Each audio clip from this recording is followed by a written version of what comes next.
जय हिंद फ्रेंड्स, मैं प्रज्ञा आप सभी का आपके अपने चैनल द हिस्ट्री लाइब्रेरी में बहुत बहुत स्वागत करती हूँ। और आज हम वापस से मिल रहे हैं लेवल 3 के क्वेश्चंस के साथ।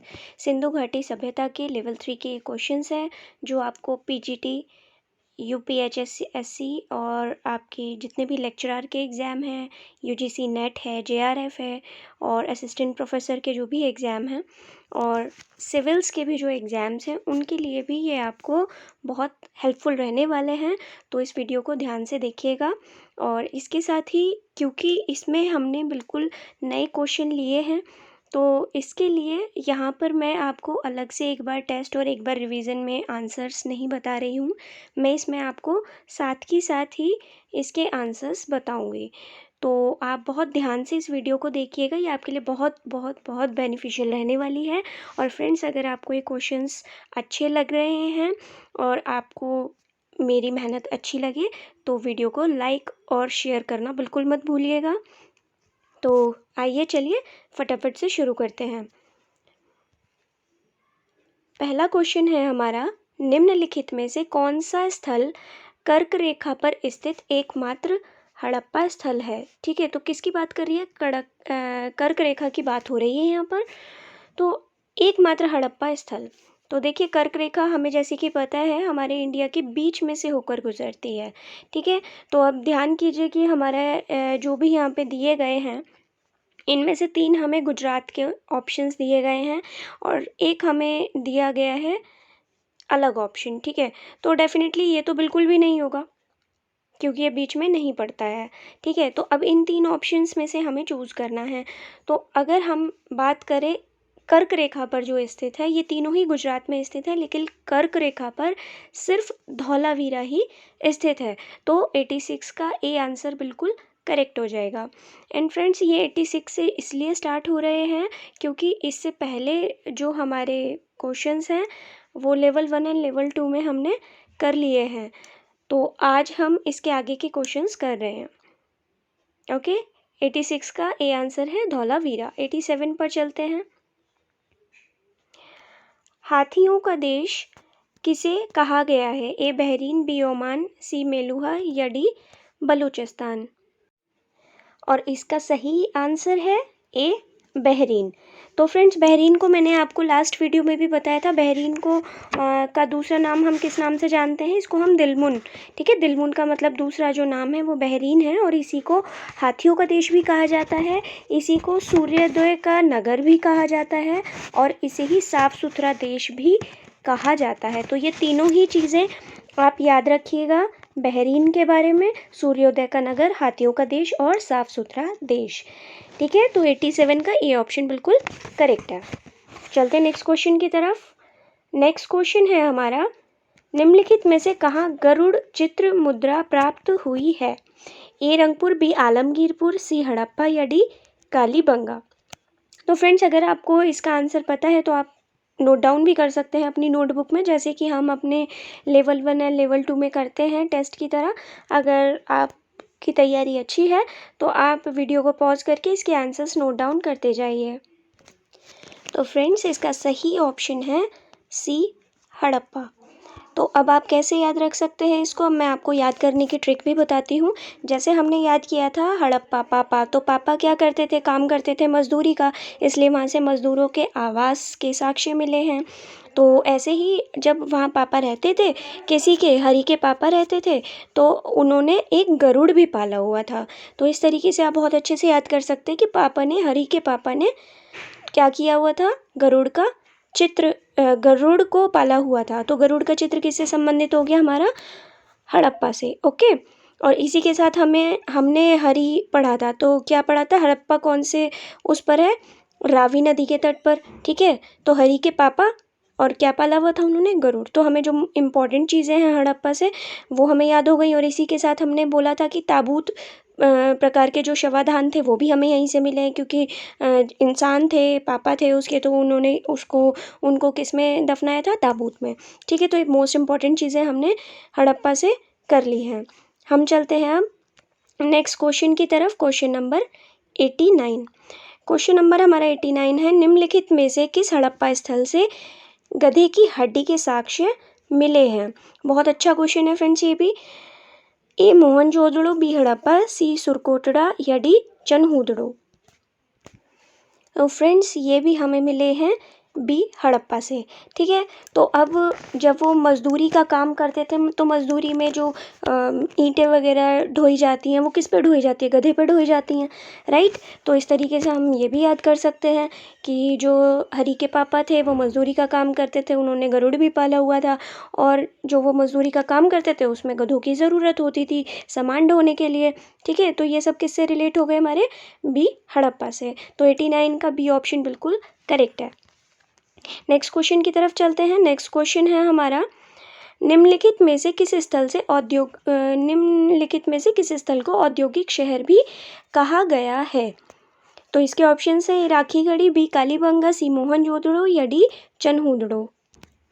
तो इसका सही ऑप्शन है हमारा सी मोहनजोदड़ो, सॉरी सी नहीं, डी चनहूदड़ो। ठीक है, तो इसका सही ऑप्शन है हमारा चनहूदड़ो। इसको क्या कहा गया है? औद्योगिक शहर। लेकिन फ्रेंड्स अगर मैं यही बात करूं आपसे अर्ध औद्योगिक शहर की, ठीक है, या अर्ध औद्योगिक नगर की, तो अर्ध औद्योगिक नगर हमारा कहा जाता है हड़प्पा। ठीक है, तो याद रखिएगा। अब वो पूर्ण औद्योगिक इसलिए नहीं कहा जाता है क्योंकि वहाँ मजदूरी का काम होता था। ठीक है, बाकी काम कम होते थे, मजदूरी का काम ज़्यादा होता था, इसलिए अर्ध औद्योगिक नगर किसको कहते थे? हड़प्पा को। और पूर्ण औद्योगिक नगर किसको कहते थे? चनहूदड़ो को। तो ये याद रखिएगा, आपके एग्जाम के लिए बहुत इंपॉर्टेंट क्वेश्चन है। चलते हैं नेक्स्ट क्वेश्चन की तरफ। 91। अब देखिए ये एसरेशन एंड रीज़न वाले क्वेश्चन हैं और ये हमें कई बार बहुत परेशान करते हैं, बट हम इसको बहुत ध्यान से पढ़ेंगे और डिस्कस करते हैं इस पर। तो क्वेश्चन है आपका, कांस्य युग में मानव ने तकनीक संस्कारिता पाल लिया था, मतलब टेक्निकल वो स्किल्ड हो गए थे, और कारण दिया हुआ है सभी क्षेत्रों में समृद्ध होने के यही कारण रहा है। तो उन्होंने बोला है कि कांस्य युग में संस्कारिता तो पा ली थी, स्किल्ड वो हो गए थे, लेकिन उसका रीज़न इन्होंने बोला है कि सभी क्षेत्रों में समृद्ध होने का कारण उनका यही था, तकनीकी संस्कारिता। ठीक है, तो जो टेक्निकल उनकी स्किल्स थी, क्या वही हर जगह का रीज़न थी, वही हर डेवलपमेंट का रीज़न थी? तो फ्रेंड्स इसमें एक चीज़ ध्यान रखिएगा कि ये तो बात बिल्कुल सही है कि मानव ने तकनीकी संस्कारिता पाली थी कांस्य युग में, क्योंकि अब उसे काफ़ी सारी चीज़ें आ चुकी थी, उसका जो भी चीज़ें थी नवपाषाण युग में बहुत सारी चीज़ों का उसने एक्सप्लोर कर लिया था, बहुत सारी चीज़ों को डेवलप कर ली थी, बहुत सारी चीज़ें, और वही चीज़ें आगे डेवलप होते होते कांस्य युग में आते आते और अच्छी हो गई थी। लेकिन सभी क्षेत्रों में समृद्ध होने का कारण ये नहीं था। ठीक है, क्योंकि देखिए इसके अलावा हम इसको कैसे मान सकते हैं, जब तक हमें वहाँ की जो लिपि है, जो वहाँ पे लिखा हुआ है, उन चीज़ों को हम जब तक पूरा वेरीफाई नहीं कर लेते, हमें समझ नहीं आता उन्होंने क्या लिखा है, किस तरीके से चीज़ें की हैं, तब तक हम इस चीज़ को डिसाइड नहीं कर सकते हैं। तो ये केस जो है हमारा, ये हम श्योरली नहीं कह सकते हैं अभी। इसके लिए हमारा जो ऑप्शन है सी वो बिल्कुल करेक्ट होगा कि ए सही है लेकिन आर गलत है। तो यहाँ 91 का सी ऑप्शन करेक्ट है। फ्रेंड्स अगर आपको क्वेश्चंस अच्छे लग रहे हों तो वीडियो को लाइक करना बिल्कुल मत भूलिएगा, और सब्सक्राइब करने के साथ इसके पास ही बेल आइकन को प्रेस कर लीजिएगा, ताकि आपको वीडियो डलते ही आपके पास नोटिफिकेशन पहुंच जाए और आप अपनी तैयारी बहुत अच्छे से कर सकें। नेक्स्ट क्वेश्चन है 92। भारत में रेशम का प्राचीनतम साक्ष्य किस पुरास्थल से प्राप्त होता है? ठीक है, तो अभी तक हमने नॉर्मली बात करी है, हमें कपास के साक्ष्य कहाँ से मिले हैं, कपास की खेती के या सूती कपड़े के साक्ष्य कहाँ से मिले, लेकिन अभी किसकी बात हो रही है? अभी बात हो रही है रेशम की। ठीक है, तो ऑप्शन ए है भगवानपुरा, बी नेवासा, सी रंगपुर या डी रोपड़। तो फ्रेंड्स ये बिल्कुल करेक्ट है, इसमें बी ऑप्शन नेवासा। और नेवासा कहाँ पर है हमारा? नेवासा है हमारा महाराष्ट्र में, राइट। तो 92 का बी ऑप्शन बिल्कुल करेक्ट है। निवासा निवासी वैसे हम नॉर्मली कि कुछ जगह पर कहते हैं, जैसे हमारी बेटी के बेटे जो होते हैं या बच्चे जो होते हैं, बेटी के बच्चे जो होते हैं उनको कहते हैं नातिन, नातिन जिनको कहते हैं। तो आप ऐसे याद रख सकते हैं कि नाती नातिन जब हुए थे तो उनको क्या दिया था? उन्हें बहुत अच्छे अच्छे रेशम के कपड़े दिए थे, सिल्क के कपड़े दिए गए थे। इस तरीके से करके आप याद रख सकते हैं, सिर्फ याद करने की टेक्निक है। ओके, तो 92 का भी ऑप्शन बिल्कुल करेक्ट है। 93 पर चलते हैं। 93 है हमारा, धौलावीरा के निम्नतम प्रथम चरण का जमाव किस संस्कृति से संबंधित है। तो देखिए यहाँ निम्नतम, मैं पहले समझा देती हूँ इस क्वेश्चन को। यहाँ बात हो रही है निम्नतम प्रथम चरण का जमाव। ये जो जमाव होते जाते हैं, हमने बात की है, जो हमारी कोई भी संस्कृति होती है उसके ऊपर लेयर्स ऐसे जमती जाती हैं अकॉर्डिंग टू टाइम, वो ऐसे जमती चली जाती हैं। ओके, तो ये पूछ रहे हैं ये वाला जो स्तर है निम्नतम मतलब सबसे नीचे का, तो ये वाला स्तर पूछ रहे हैं कि ये किस संस्कृति से संबंधित है। ठीक है, तो इसका जो करेक्ट ऑप्शन है वो है प्राक हड़प्पा से, राइट। तो जो धौलावीरा है वो हमारा प्राक हड़प्पा सभ्यता से संबंधित है। उसके ऊपर हमारे बाद में और चीज़ें मतलब और काल की ये हुआ, लेकिन जब हम प्रथम की बात करते हैं सबसे नीचे वाले की, तो वो हमारी प्राक हड़प्पा ग्रामीण संस्कृति से वो संबंधित है, क्योंकि जो विकसित हड़प्पा सभ्यता है वो नगरीय सभ्यता थी, लेकिन जो उससे पहले की सभ्यता है वो ग्रामीण मानी गई है। ठीक है, तो यहाँ पे बात हो रही है प्राक हड़प्पा की, इसलिए कंफ्यूज मत होइए कि ग्रामीण संस्कृति क्यों लिखा है। तो 93 का बी ऑप्शन बिल्कुल करेक्ट है। चलते हैं नेक्स्ट क्वेश्चन की तरफ। अच्छा, इसके बारे में थोड़ा सा और बात कर लेते हैं। धौलावीरा जो है हमारा कहाँ पर स्थित है, एक मिनट गाइस। धौलावीरा के बारे में थोड़ा सा डिस्कस कर लेते हैं। धौलावीरा कहाँ है, कुछ गुजरात के कच्छ ज़िले में है। भचाऊ तालुका आपको याद रखने की रिक्वायरमेंट नहीं है, बट मैंने ऐसे ही लिख दिया है। और इसकी खोज किसने की थी, जगतपति जोशी ने। ठीक है, जेपी जोशी ने इसकी खोज की थी। और उसके बाद 1991 में आर.एस. बिष्ट ने यहाँ पर बहुत बड़े पैमाने पर उत्खनन का काम किया था, लेकिन शुरुआत की थी जगतपति जोशी ने। अगर आपसे सर्वप्रथम पूछा जाता है तो जगतपति जोशी आएगा। अगर आपसे पूछा जाता है कि किसने की, तो उसमें जगतपति जोशी और आर.एस. बिष्ट दोनों आएंगे। ठीक है, और अगर आपसे पूछा जाता है व्यापक पैमाने पर किसने किया, तो व्यापक पैमाने पर आएगा आर.एस. बिष्ट ने। ठीक है, तो जो ये वाली हमें प्रथम चरण की मिली है वो हमें मिली है 2650 ईसा पूर्व से 2500 ईसा पूर्व। ठीक है, इसलिए ये प्राक हड़प्पा संस्कृति से रिलेट करती है। नेक्स्ट चलते हैं। नेक्स्ट हमारा मिट्टी के प्राचीन कालीन 274 मोहरें किस पुरास्थल से के उत्खनन से प्राप्त हुई हैं। तो ये कहाँ से प्राप्त हुई, इतनी भारी मात्रा में जो मोहरें प्राप्त हुई हैं प्राचीन काल की, वो कहाँ से प्राप्त हुई हैं, वो हुई हैं गनेरी वाला से। ठीक है, गनेरी वाल भी बोला जाता है इसको, गनेरी वाला भी बोला जाता है। तो ध्यान रखिएगा कि बड़ी मात्रा में, भारी मात्रा में जो मोहरें मिली हैं वो हमें गनेरी वाल से मिली हैं। तो 94 का बी ऑप्शन बिल्कुल करेक्ट है। नेक्स्ट आपका क्वेश्चन है, लकड़ी का अन्नागार निम्नलिखित में से किस स्थल से प्राप्त हुआ है।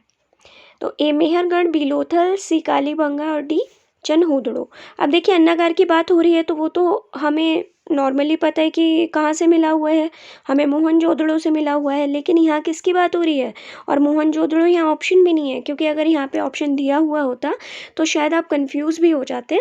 लेकिन यहाँ बात की है लकड़ी के अन्नागार की। तो लकड़ी का अन्नागार हमें कहाँ से मिला है, और लकड़ी का अन्नागार हमें मिला है लोथल से। ठीक है, तो ले से लकड़ी, ले से लोथल, और हम इस तरीके से याद रख सकते हैं कि लकड़ी का अन्नागार उन्हें यहाँ से इसलिए प्राप्त हुआ है कि जैसे वहाँ से हमारे जो शिप्स थे वो आते जाते थे लोथल से, तो जैसे अनाज को एक जगह से दूसरी जगह उन्हें पहुँचाना होता था, तो ऐसे जो बॉक्सेस, बड़े बड़े बॉक्सेस उन्होंने बना रखे थे, तो वो क्या करते थे, शिप में उनको भेज दिया करते होंगे। ठीक है, तो इस तरीके से करके आप इसको याद रख सकते हैं कि यहाँ पे क्योंकि हमारा जो शिप पोर्ट था, जो सी पोर्ट था, वो लोथल में था, इसके लिए यहाँ से हमें लकड़ी का अन्नागार मिला है, क्योंकि आप उसको शिफ्ट कर सकते हैं। ठीक है, नेक्स्ट क्वेश्चन की तरफ चलते हैं। नेक्स्ट क्वेश्चन है हमारा, हड़प्पा संस्कृति के निम्नलिखित में से कौन से स्थल कच्छ प्रदेश में स्थित हैं। अब देखिए फ्रेंड्स, ये इम्पॉर्टेंट क्वेश्चन है और मैं इसको आपको थोड़ा सा इस तरीके से बताती हूँ सो दैट कि आपको ये अच्छे से याद हो जाए। अब देखिए ये वाला एरिया हमारा गुजरात का पोर्शन है, ये हम सभी जानते हैं। ओके, अब हम बात करते हैं कि इसमें कच्छ का रण कौन सा है और जो दो यहाँ पे ये जो दो पार्ट हैं ये कौन कौन से हैं और इनमें कौन कौन से जो स्थल हैं वो मेन पाए जाते हैं। तो ये वाला जो हमारा एरिया है, ये वाला एरिया हमारा कहलाता है कच्छ का रण। ओके, और ये जो नीचे वाला पोर्शन है ये हमारा कहलाता है खंबात की खाड़ी। तो अब आपको यहाँ से कुछ मेन चीज़ें याद रखनी है। यहाँ से अगर हम बात करते हैं कच्छ के रण की, ठीक है, तो कच्छ के रण से हमें क्या कौन कौन सी जगह मिलती हैं। कच्छ के रण से, यहाँ पे कच्छ का रण ही पूछा गया है, देखिए, ठीक है। तो कच्छ प्रदेश से हमें मिलता है देसलपुर, धौलावीरा, और धौलावीरा क्या था, कर्क रेखा पर स्थित एकमात्र स्थल था हड़प्पा कालीन। ओके, तो ये भी साथ के साथ याद रखिएगा। इसके अलावा हमें यहाँ से मिलता है सुरकोटड़ा, ठीक है। तो मैं सिर्फ शॉर्ट में लिख देती हूँ, या चलिए मैं पूरा ही लिख देती हूँ। सुरकोटड़ा भी हमें यहाँ से मिला है। तो यहाँ से क्या मिले हमें, मेन जो मिले हैं वो 3 मिले हैं, देसलपुर, धौलावीरा और सुरकोटड़ा। लेकिन अगर हम यहाँ से बात करें खंबात की खाड़ी से, ठीक है, तो यहाँ से हमें मिल जाता है, यहाँ से हमें मिलता है लोथल, सबसे इम्पॉर्टेंट एरिया है। और कभी आपको ऐसे भी दिया जा सकता है कि निम्न में से कौन सा खंबात की खाड़ी में स्थित नहीं है, ठीक है। तो वहाँ आपको ये बहुत इम्पोर्टेंट रहेंगे क्वेश्चन। सेकंड है हमारा रंगपुर, तो लोथल हो गया हमारा, रंगपुर हो गया। अब हम नेक्स्ट इम्पॉर्टेंट की बात करें तो वो है भगतराव और कुंतासी, ठीक है। तो यहाँ पे मैं भगतराव और लिख रही हूँ। ये थोड़े आपने नाम कम सुने होते हैं, ये थोड़ा कम इम्पॉर्टेंट है, बट हमें नाम फिर भी सारे ध्यान रखने हैं, ठीक है। तो भगतराव और कुंतासी ये जो एरिया हैं ये हमें यहाँ से मिले हैं, मतलब कहाँ से, खंबात की खाड़ी से, ठीक है। ये कच्छ का रण है, ये वाला जो पोर्शन है ये कच्छ का रण है, और ये वाला जो है ये खंबात की खाड़ी है। तो खाड़ी आप ऐसे याद रख सकते हैं कि यहाँ से तो पूरा जगह मिली हुई है, ठीक है। यहाँ से पूरा ये बलूचिस्तान सिंध वाला एरिया पूरा मिला हुआ है। तो खाड़ी कहाँ होती है, खाड़ी वहाँ होती है ना जहाँ पे वो पानी से मिल जाती है, समुद्र से मिल जाती है। तो आप इस तरीके से याद रख सकते हैं कि नीचे वाला जो एरिया है वो खाड़ी का एरिया है। ओके फ्रेंड्स, तो आई होप आपको ये समझ आया होगा। तो इसका जो सही ऑप्शन है वो भी हम एक बार देख लेते हैं।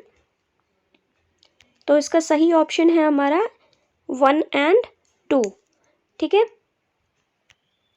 तो ये देखिए, ये हमने बात करी है देसलपुर, सुरकोटड़ा और धौलावीरा, ये कहाँ पर है, कच्छ के क्षेत्र में। और रोजदी, रंगपुर, लोथल, हाँ, और इसके अलावा भगतराव, कुंतासी, ये सब कहाँ है, हमारे खंबात के क्षेत्र में, ठीक है। नेक्स्ट क्वेश्चन पर चलते हैं। नेक्स्ट क्वेश्चन है हमारा, यहाँ भी एसरेशन एंड रीजन वाले हैं। मोहनजोदड़ो तथा हड़प्पा नगर अब विलुप्त हो गए हैं। तो डेफिनेट सी बात है, अब तो विलुप्त हो गए हैं। अब तो ऐसा नहीं है ना कि हम उन पर घूमने जा सकते हैं, उनको कि हम ऐसे टूरिस्ट प्लेस हम चले जाएं उन पे, तो अब तो नहीं है, ठीक है। और कारण क्या दे रहे हैं कि वह खुदाई के दौरान प्रकट हुए थे। तो खुदाई के दौरान प्रकट हुए थे, ये बात बिल्कुल ठीक है, क्योंकि हमें पता है हड़प्पा और मोहनजोदड़ो के बारे में। तो अगर वो प्रकट नहीं हुए तो हमें कैसे पता है, अब तो हम नहीं जा सकते। तो ये दोनों ही बातें बिल्कुल ठीक हैं। तो इसका ए ऑप्शन करेक्ट हो जाएगा। ए और आर दोनों सही हैं, ए का आर सही स्पष्टीकरण है। ओके, चलते हैं नेक्स्ट क्वेश्चन की तरफ। क्वेश्चन नंबर 98 क्वेश्चन हमसे कह रहे हैं, मोहनजोदड़ो में वृहत स्नानागार परिसर के तालाब में सीढ़ियाँ थीं। तो देखिए, यहाँ पे मैं आपको थोड़ा डायग्राम बना के समझाती हूँ। ये मान लीजिए आपका ये स्नानागार बना हुआ है मोहनजोदड़ो में, जो बहुत फेमस है, ठीक है। अब इन्होंने पूछा है, जो ये तालाब है, ये जो स्नानागार है, इसमें सीढ़ियाँ किस दिशा में थी, ठीक है। तो हम जानते हैं हमारा ईस्ट किधर है, इधर है, वेस्ट इधर है, नॉर्थ इधर है, एंड साउथ इधर है। तो अब आप एक चीज़ याद रखिए, देखिए मैं आपको 2 तरीके से बताती हूँ। अगर इस तरीके से हम ड्रॉ कर रहे हैं, ठीक है, तो जहाँ कम जगह वहाँ नॉर्मली नहीं होता है, क्योंकि यहाँ डिस्टेंस ज़्यादा होता है। तो जो ड्रॉ की जाती हैं जो ड्रॉ की जाती है वो भी इस तरफ की जाएगी। ठीक है, इस तरीके से मतलब आप याद रख सकते हैं। मैं सिर्फ आप ही को एग्जाम्पल दे रही हूँ, जैसे आपको अच्छे से याद होता है आप वैसे उसको अच्छे से कर सकते हैं। ठीक है, अब अगर हम बात करें दूसरे तरीके की, अगर हम बात करें इसके लेंथ वाइज, अगर हम इसको इस तरीके से बना देते हैं तो जो हेड है, इंडिया में जो हेड साइड है वो किधर है, इधर है, और जो दूसरी साइड है वो इधर है, यहाँ पे और यहाँ पे हमें इतना स्पेस नहीं है तो इस जगह है। ठीक है, तो बेसिकली ये थोड़ा सा आई गेस आपको अच्छा नहीं लगा होगा, मुझे भी थोड़ा मज़ा नहीं आया इसमें बट आप किस तरीके से याद रख सकते हैं कि वो उत्तर में उतरते थे। उतरते क्या कहाँ थे, किस तरफ से उतरते थे, उत्तर से। ठीक है, तो आप कैसे याद रख सकते हैं, उत्तर से। तो उत्तर के सामने, अब ऐसा तो है नहीं कि सीढ़ियाँ यहाँ बनेंगी और यहाँ बनेंगी, आमने सामने ही बनती हैं। तो उतरते किस दिशा से थे, उत्तर से उतरते थे। तो आप इस तरीके से याद रख सकते हैं। ठीक है, तो इसका ऑप्शन ए एंड बी मतलब 1 और 2 दोनों होंगे। तो हम इसमें ऑप्शंस देखते हैं। देखिए ऑप्शन है यहाँ पर 1 और 2। तो हमने बात की कि उतरते, तालाब में जो उतरते थे, जो स्नानागार में उतरते थे, वो उत्तर दिशा से उतरते थे। तो उत्तर और दक्षिण दोनों में थे। ठीक है, ये याद रखिएगा, क्योंकि अगर इतना बड़ा कुछ भी है तो ऐसा तो नहीं है कि सिर्फ एक ही साइड से लोग उतरेंगे, राइट। तो 2 साइड से तो एटलीस्ट उतरेंगे ना। तो उत्तर के सामने दक्षिण में, या तो चारों साइड होगा या 2 साइड होगा। फाइन, तो चलते हैं नेक्स्ट क्वेश्चन की तरफ। नेक्स्ट क्वेश्चन है हमारा 99। निम्नलिखित में से कौन एक सही नहीं है। फ्रेंड्स, अगर आपको क्वेश्चंस अच्छे लग रहे हो तो वीडियो को प्लीज़ लाइक करना बिल्कुल मत भूलिएगा, और अपने फ्रेंड्स के साथ इसको शेयर भी कीजिएगा, सब्सक्राइब कीजिएगा और बेल आइकन को प्रेस कर लीजिएगा। व्यापार हड़प्पा की अर्थव्यवस्था का एक मुख्य भाग था। तो सही बात है, बहुत सारी चीज़ों का व्यापार करते थे ये लोग, हमने पढ़ा है। हड़प्पीय लोग अंतर्देशीय व समुद्री दोनों व्यापार करते थे। बिल्कुल करते थे। तो समुद्री वो किससे करते थे, बाहर के देशों से, और अंतर्देशीय किससे करते थे, अपने जो आपस में जो एक जगह से दूसरी जगह लेके जाते थे। जैसे हमारा खेतड़ी से हमारा तांबा जाता था राजस्थान से एक जगह से दूसरी जगह, या जो इनके विशेष प्रकार के बर्तन होते हैं, ये कहीं जाते थे। व्यापार बहुत सारी चीज़ों का ये लोग करते थे। तो वो जो चीज़ें लाते ले जाते थे तो दोनों ही तरीक़ों से करते थे। ठीक है, यहाँ तीसरा बात हुआ है, हड़प्पा वासियों का नील नदी घाटी की सभ्यता के साथ घनिष्ठ व्यापारिक संबंध था। तो यहाँ पर नील नदी घाटी सभ्यता के साथ नहीं था, मेसोपोटामिया के साथ था। ठीक है, तो ये ऑप्शन गलत हो जाएगा। नेक्स्ट है, उत्खननों से कांसे और पकी मिट्टी के बैलगाड़ी के नमूने के साथ ही नाव के चित्रण से युक्त मोहरें प्राप्त हुई हैं। तो बिल्कुल प्राप्त हुई हैं, बैलगाड़ी के नमूने भी हमें मिले हैं और नाव के चित्रण भी हमें मिले हैं। तो दोनों ही चीज़ें हमें मिली हैं, नाव का चित्रण और नाव के शेप की मोहर, दोनों ही चीज़ें हमें मिली हैं। तो ये बिल्कुल करेक्ट है। तो इसमें 99 का सी ऑप्शन सही हो जाएगा, मतलब नील नदी घाटी से ये संबंधित नहीं थी। नेक्स्ट क्वेश्चन की तरफ चलते हैं, क्वेश्चन नंबर 100। प्राप्त साक्ष्यों के आधार पर हड़प्पा सभ्यता में सर्वाधिक संख्या में कौन सी प्रजातियां निवास करती थीं। तो फ्रेंड्स, आपने अगर इसका आंसर सोच लिया हो तो मैं अब आपको इसका आंसर बता देती हूँ क्या करेक्ट ऑप्शन है। तो इसका करेक्ट ऑप्शन है भूमध्य सागरीय। तो सबसे ज़्यादा जो हमें यहाँ पे साक्ष्य प्राप्त हुए हैं उनके अनुसार जो सर्वाधिक संख्या में प्रजातियाँ निवास करती थी वो भूमध्य सागरीय करती थी। ठीक है, बाकी सबके मिले हैं हमें। और जैसे हमारी आद्य ऑस्ट्रेलाइड है, जो इसकी हमें कांसे की नर्तकी की मूर्ति मिली थी। तो याद रख सकते हैं आप कि कांसे की नर्तकी की मूर्ति कौन सी प्रजाति की थी, तो वो आद्य ऑस्ट्रेलाइड की थी। लेकिन यहाँ बात हो रही है सर्वाधिक संख्या में, तो उसके लिए भूमध्य सागरीय बिल्कुल करेक्ट ऑप्शन है। नेक्स्ट चलते हैं, क्वेश्चन नंबर 101। एक मुद्रा पर एक व्यक्ति बाघ से लड़ता हुआ अंकित है। यह किस हड़प्पन स्थल से प्राप्त हुई है? तो ये जो मोहर है, मुद्रा या मोहर, ठीक है, तो ये किस स्थल से प्राप्त हुई है? तो ये हमें प्राप्त हुई है मोहनजोदड़ो से, ठीक है। तो जहाँ व्यक्ति होगा, जहाँ पुरुष होगा, योगी होगा, वहाँ क्या होगा? वहीं तो जानवरों से लड़ाई होगी ना, तो व्यक्ति की लड़ाई हो रही है। अब हमने क्या याद किया था? जो पुजारी की मूर्ति मिली थी, वो मुद्रा जो मिली, मतलब जो एक स्टैचू मिला है पुजारी का, पुरोहित का, तो हमने याद किया था कि मोहन से, मोहन की पूजा पुजारी करेगा, तो मोहन कहाँ पर है? मोहनजोदड़ो में, तो वहाँ से पुजारी की मिली है। अब अगर हम बात करें कि योगी की मुद्रा वाली जो हमें मोहर मिलती है, उस पे हमें जो पशु मिलते हैं, वो भी हमने ट्रिक से याद करा था, बाहर भागा, ठीक है, बाहर भागा, तो वो भी हमने याद किया था, तो वो भी हमारा इससे रिलेटेड है।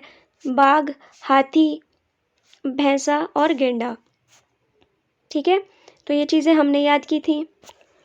तो जहाँ पुरोहित हैं वहीं पर ही पशुपति की मूर्ति मिली है, वहीं पे ही ये चारों उस पे चित्रित हैं, और जहाँ चित्रित हैं वहीं पर उसको लड़ता हुआ दिखाया गया है। सिंपल।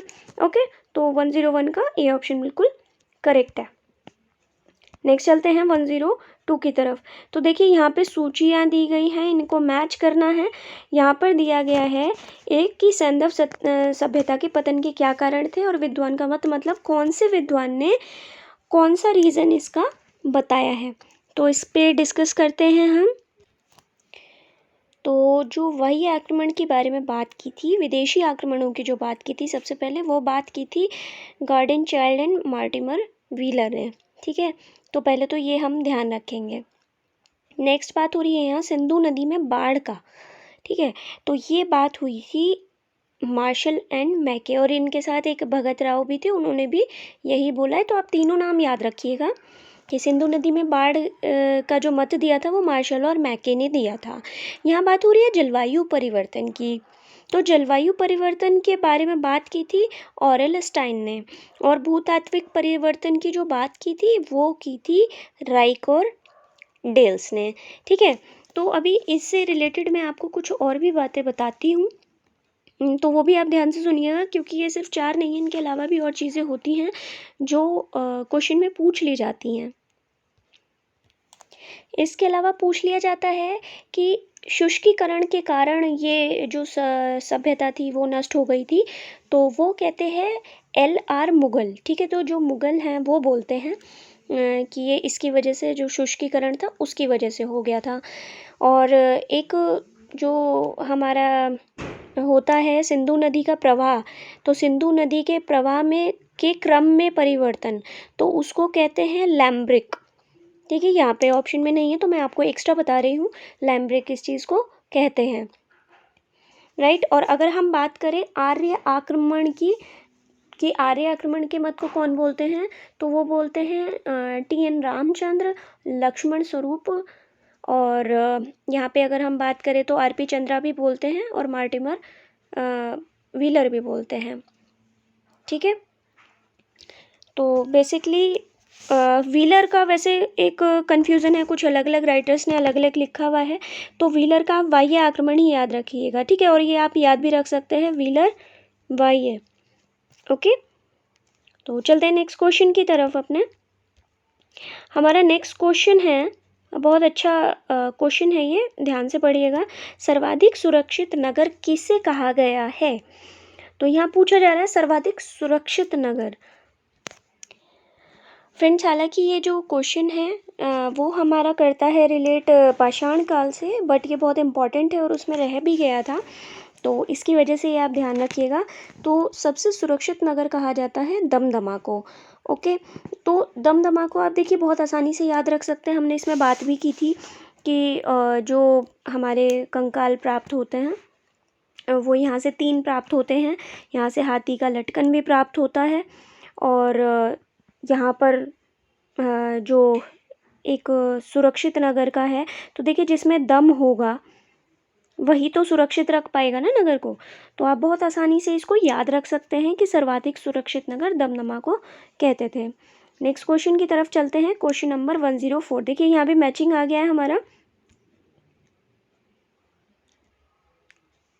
यहाँ पे किसने किस पद्धति से जो उत्खनन किया है, किसने किस पद्धति को फॉलो किया है।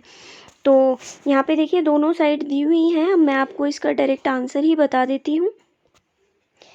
तो जाली प्रकार का उत्खनन किया था REM व्हीलर ने इसका यूज़ किया था जाली प्रकार के उत्खनन का। नेक्स्ट हमारा स्तर विन्यास किया था थॉमस जेफरसन ने। और जो रेडियो कार्बन की बात हो रही है तो रेडियो कार्बन का किया था W लिबी ने। और त्रिआयामी मापन पद्धति तो प्रिंट रिवर्स। ठीक है, तो आप देखिए त्रिआयामी मतलब फॉर एग्जाम्पल जैसे आपका 3D 4D होते हैं ना, तो आप इस तरीके से अगर याद रखेंगे तो ये है प्रिंट रिवर्स, मतलब इधर इधर इधर रिवर्स हो सकते हैं यहाँ से, इस तरीके से करके कुछ भी हम याद रख सकते हैं, कुछ भी ट्रिक बना सकते हैं। ठीक है, और व्हीलर की बात हुई है तो देखिए व्हील कैसा होता है, व्हील ऐसा होता है, इसमें क्या होता है, इस तरीके से बनी हुई होती हैं व्हील्स में, तो ये क्या हो गई, एक तरीके से जाली हो गई। ठीक है, तो व्हीलर किससे रिलेट हो गए हमारे, जाली से। इस तरीके से करके ये कुछ तरीके होते हैं जिनसे हम आसानी से याद कर सकते हैं। तो हम इसके ऑप्शंस देखते हैं, करेक्ट ऑप्शंस कहाँ कहाँ हैं। ये ऑप्शन इसका बी ऑप्शन बिल्कुल करेक्ट है, पहले का दूसरा, दूसरे का तीसरा और तीसरे का चौथा और चौथे का पहला। ओके फ्रेंड्स, आई होप आपको मज़ा आ रहा होगा इनको शॉर्ट ट्रिक से भी करने में। नेक्स्ट है हमारा हड़प्पा संस्कृति से जुड़ा पूरा स्थल सूतकांगेडोर किस नदी के तट पर स्थित है। तो गाइस सूतकांगेडोर की बात हो रही है, ये है दश्क नदी के तट पर। ओके, और सूतकांगेडोर कहाँ पर है, तो ये है हमारा बलूचिस्तान में। ठीक है, ये हमारा बलूचिस्तान में पड़ता है। नेक्स्ट क्वेश्चन की तरफ चलते हैं। नेक्स्ट क्वेश्चन है हमारा, निम्नलिखित किस पुरा स्थल से हड़प्पा संस्कृति के लोगों के जल संसाधन व्यवस्था के लिए जागरूकता और तकनीकी कौशल का प्रमाण मिलता है। देखिए धौलावीरा हम सब जानते हैं कि धौलावीरा से तो हमें मिलते ही हैं, लेकिन यहाँ इनमें से पूछा है क्योंकि हमें नीचे कूट में से मतलब एक से ज़्यादा भी ऑप्शन हो सकते हैं। तो देखिए जो स्नानागार मिला है वो मोहनजोदड़ो में मिला है, तो उससे आप रिलेट करके याद रख सकते हैं कि जो जल संसाधन व्यवस्था है, देखिए अगर जल संसाधन व्यवस्था अच्छी नहीं होगी तो वहाँ पे जो स्नानागार है उसका पानी कहाँ से आएगा, कहाँ जाएगा। तो जो एक तकनीकी कौशल मिला है, ठीक है, जल संसाधन व्यवस्था हमें वाटर हार्वेस्टिंग का हमें कहाँ से मिल रहा है, धौलावीरा से मिल रहा है। याद रखिएगा वाटर हार्वेस्टिंग बोर्ड भी आपको दिया जा सकता है, तो वाटर हार्वेस्टिंग आपको दिया जा रहा है धौलावीरा से। और तकनीकी कौशल कहाँ था, धौलावीरा में तो था ही था, लेकिन मोहनजोदड़ो में भी तो था, क्योंकि जब वो कोई इतना बड़ा एक पुल बना रहे हैं तो उसका पानी निकालने का, रखने का, हर तरीके की उन्हें व्यवस्था करनी होती है। तो आइए ऑप्शंस देखते हैं इसके। यस, ए इसका बिल्कुल करेक्ट ऑप्शन है, A and B, Dholavira and Mohenjodaro. चलिए नेक्स्ट क्वेश्चन की तरफ चलते हैं। नेक्स्ट क्वेश्चन है आपका, पूर्ण विकसित हड़प्पा सभ्यता लगभग कितनी शताब्दियों तक जीवित रही। तो देखिए यहाँ बात हो रही है पूर्ण विकसित हड़प्पा सभ्यता की, यहाँ स्टार्टिंग से बात नहीं हो रही है, इस चीज़ का ध्यान रखिएगा। ठीक है, तो ये जो पूर्ण विकसित वो है सभ्यता, वो हमारी लगभग 5 शताब्दियों तक जीवित रही थी। ठीक है, 500 साल जिसको हम कह सकते हैं। और इसकी हमने लास्ट वीडियो में टाइम की भी बात की थी, जो ड्यूरेशन हमने बताई है उसकी, तो आप एक बार जो लेवल 2 का हमारा वीडियो है वो भी आप ध्यान से देख लीजिएगा। उसके क्वेश्चंस भी आपके लिए बहुत इंपॉर्टेंट रहने वाले एग्ज़ाम्स के लिए। और अगर आप हायर लेवल का किसी भी एग्ज़ाम की तैयारी कर रहे हैं तो फ्रेंड्स कोई भी क्वेश्चन अच्छा, कोई भी क्वेश्चन ख़राब नहीं होता है। आप लेवल 1, लेवल 2, लेवल 3 तीनों ही वीडियोज़ देखिएगा। चलते हैं नेक्स्ट क्वेश्चन की तरफ। नेक्स्ट क्वेश्चन है, ये भी एसरेशन एंड रीज़न वाले क्वेश्चंस हैं, तो पहले पढ़ लेते हैं। हड़प्पीय धर्म के एक लक्षण के रूप में मातृ देवी की पूजा हड़प्पा संस्कृति के सभी प्रमुख नगरों में प्रचलित थी। तो बिल्कुल करेक्ट बात है, मातृ देवी की पूजा होती ही थी हड़प्पा धर्म में। ठीक है, लगभग सभी में हमें वो मिली है। कारण दिए हैं, हड़प्पा और मोहनजोदड़ो से पक्की मिट्टी की स्त्री आकृतियाँ बड़ी संख्या में प्राप्त हुई हैं। तो ये बोल रहे हैं कि जो मिट्टी की स्त्री की आकृतियाँ मिली हैं तो ये ज़्यादा मात्रा में मिली है, इसलिए मातृ देवी की पूजा होती होगी। ठीक है, तो हम चलते हैं इसके ऑप्शंस की तरफ। तो ऑप्शन क्या कह रहे हैं, ए गलत है किंतु आर सही है। तो देखिए कैसे सही है और कैसे गलत है। मातृ देवी की पूजा होती थी, ये हमें पता है, लेकिन इन्होंने यहाँ क्या बात की है, सभी प्रमुख नगरों में प्रचलित थी। और यहाँ ये क्या दे रहे हैं, हड़प्पा और मोहनजोदड़ो। तो अगर हम इसको सही भी मान लें कि जो इस तरह की आकृतियाँ मिली हैं उसके बेस पे हम कह सकते हैं कि मातृ देवी की पूजा होती थी, ठीक है। लेकिन यहाँ पे इन्होंने बात की है हड़प्पा और मोहनजोदड़ो की, ठीक है, कि हड़प्पा और मोहनजोदड़ो से। तो सिर्फ 2 नगरों के बेस पे आप सभी प्रमुख नगरों की बात नहीं कर सकते हैं। इसके लिए ए सही है और आर गलत है। नेक्स्ट क्वेश्चन की तरफ चलते हैं। Question number 109। निम्नलिखित में से किस स्थल से हड़प्पा लिपि में बहुत बड़े बड़े अक्षरों में लिखा हुआ एक अभिलेख प्राप्त हुआ है? तो देखिए मैं आपको एक के साथ एक चीज़ और बताऊंगी। यहाँ पे ये तो हमें जो अभिलेख प्राप्त हुआ है वो धौलावीरा से प्राप्त हुआ है, ठीक है। और इसकी जगह आपसे पूछा जा सकता है नाम पट्टिका, ठीक है। तो नाम पट्टिका जो मिलती है, मतलब नेम प्लेट जो मिलती है, तो नेम प्लेट भी हमें धौलावीरा से ही मिलती है। तो आप इस तरीके से याद रख सकते हैं कि जो वीर है उन्हीं का तो नाम छपता है ना, नॉर्मल इंसानों का तो नहीं छपता है। तो जो वीर है उनका नाम छपेगा, तो उनका क्या होता है, उनकी नाम पट्टिका भी यहाँ से मिली है। तो आपको एक लघु अभिलेख, नाम पट्टिका कुछ भी देता है तो वो कहाँ से मिला है हमें, धौलावीरा से। फ्रेंड्स, अगर आपको क्वेश्चंस अच्छे लग रहे हैं तो प्लीज़ इसको शेयर और लाइक करना, सब्सक्राइब करना मत भूलिएगा। हम चलते हैं नेक्स्ट क्वेश्चन की तरफ। नेक्स्ट क्वेश्चन में भी देखिए यहाँ पे आपको स्थानों के नाम और भौगोलिक स्थिति दी गई है कि कौन सा स्थान कहाँ पर स्थित है या किसको क्या कहा जाता है किस एरिया में। तो देखिए हमने ये पहले भी बात की थी इसमें, ये मैंने आपको जो हमारा लेवल 2 के क्वेश्चन थे उसमें भी मैंने आपको बताया था। तो जो मेलुहा है वो इंडिया को कहा जाता था, इंडिया मतलब जो सिंधु क्षेत्र था उस समय पे, ठीक है। तो क्योंकि ये पूरा भारत का, भारतीय उपमहाद्वीप था पूरा, तो सिंधु नदी को मेलुहा कहा जाता था। ओके, अब बात होती है दिलमुन की। तो दिलमुन की बात भी हमने यहाँ पे की थी कि दिलमुन किसको कहा जाता है। तो दिलमुन की हमने बात की थी जिसको हमें सूर्योदय का नगर भी कहा जाता था, और क्या कहा जाता था, हाथियों का देश भी कहा जाता था इसको। तो किसको कहा जाता था, याद है आपको या आप लोग भूल गए हैं? ये कहा जाता था बहरीन को, ठीक है। तो अभी मैंने आपको रिवाइज भी करवाया कि इसे सूर्योदय का नगर और हाथियों का देश भी कहा जाता था, ठीक है। और मक्कान तट ही आएगा वैसे,